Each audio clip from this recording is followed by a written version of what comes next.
Assalamualaikum warahmatullahi wabarakatuh.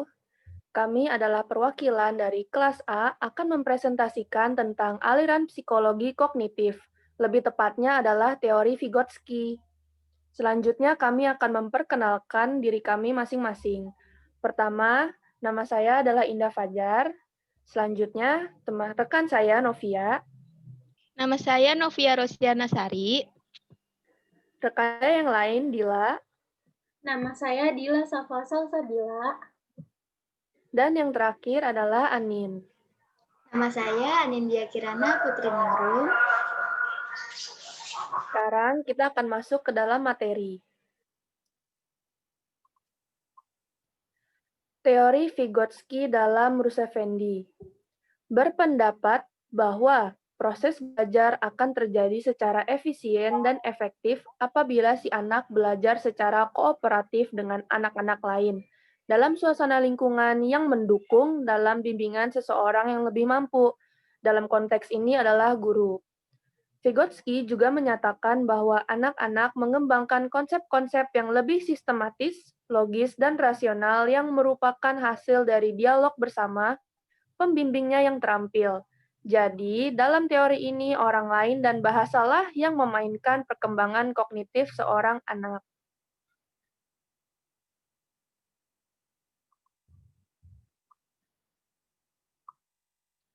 Lalu, teori perkembangan kognitif menurut Vygotsky itu ada 3 tahap. Yang pertama adalah Zone of Proximal Development atau ZPD, lalu yang kedua ada scaffolding, dan yang ketiga adalah bahasa dan pikiran.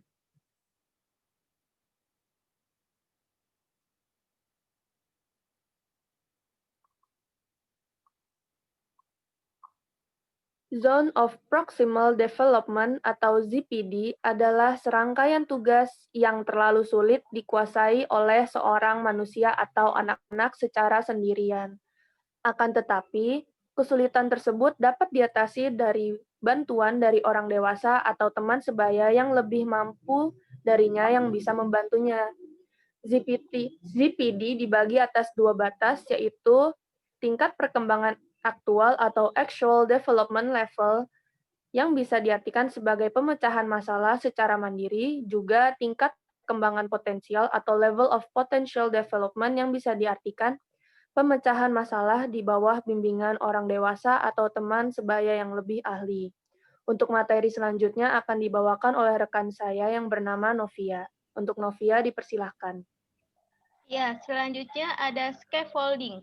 Konsep ini sangat erat kaitannya dengan ZPD. Hal tersebut karena scaffolding merupakan sebuah teknik untuk mengubah level dukungan selama sesi pengajaran dengan orang yang lebih ahli, misal guru atau teman sebaya yang lebih mampu. Scaffolding juga disebut sebagai memberikan sejumlah bantuan kepada seorang anak selama tahap awal pembelajaran.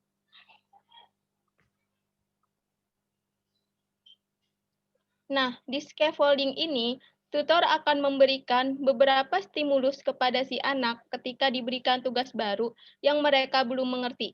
Saat kemampuan anak semakin meningkat, maka pelan-pelan tutor akan mengurangi sedikit bimbingannya.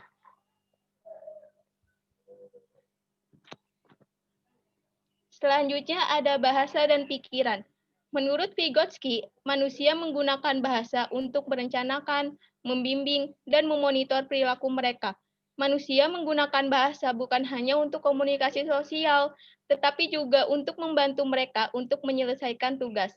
Konsep bahasa dan pikiran menurut Vygotsky ada 2 macam. Yang pertama ada private speech. Kebiasaan anak berbicara dengan keras pada dirinya sendiri tanpa bermaksud berbicara dengan orang lain. Dan itu adalah hal yang normal terjadi ketika kita anak usia 3-5 tahun. Yang kedua ada inner speech, yaitu anak yang menggunakan kemampuan berbicara sendiri tidak untuk interaksi dengan orang di sekitar saja, melainkan untuk merencanakan dan mengendalikan perilakunya. Fungsinya sebagai kontrol pikiran, tindakan dalam berencana, ingatan, dan memori. Selanjutnya, materi akan dibawakan oleh rekan saya yang bernama Dila. Jika dalam teori Piaget, manusia lebih menekankan perkembangan kognitif dalam dirinya sendiri, lain halnya dengan teori Vygotsky.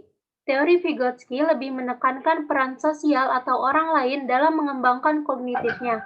Keduanya sama-sama penting untuk mengembangkan kognitif manusia. Selanjutnya ada implementasi teori Vygotsky dalam pembelajaran.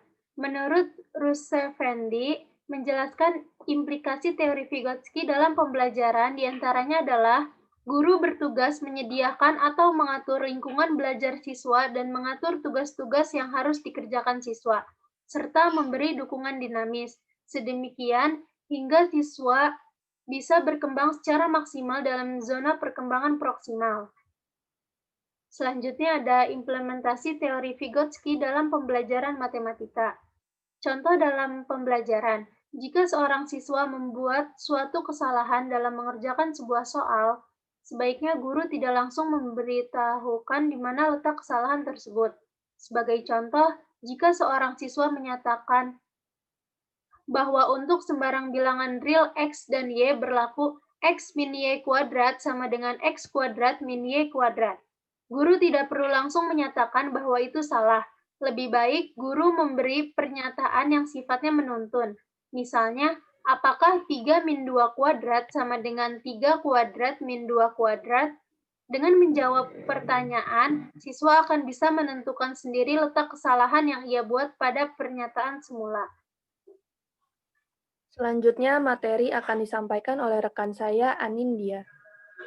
Dari contoh ini, kiranya jelas bahwa guru bisa membantu siswa dengan cara memilih pendekatan pembelajaran yang sesuai, agar proses konstruksi pengetahuan dalam pikiran siswa bisa berlangsung secara optimal. Pertanyaan yang diajukan guru tersebut untuk menuntun siswa supaya pada akhirnya siswa bisa menemukan sendiri letak kesalahan yang ia buat. Dan ini merupakan salah satu contoh scaffolding tuntunan atau dukungan yang dinamis dari guru kepada siswa.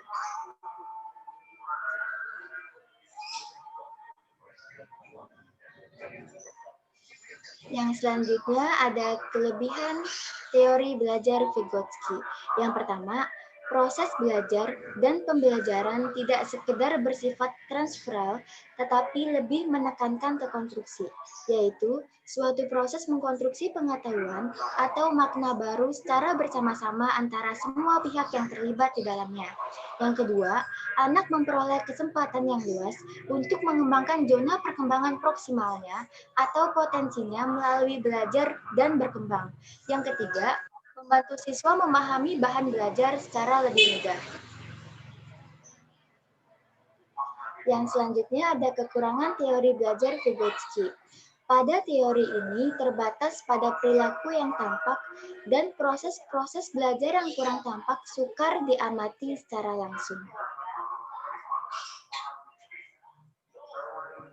Baik, sekian presentasi dari kami. Semoga dapat bermanfaat bagi kita semua. Kurang lebihnya mohon maaf. Wassalamualaikum warahmatullahi wabarakatuh. Sampai berjumpa lagi.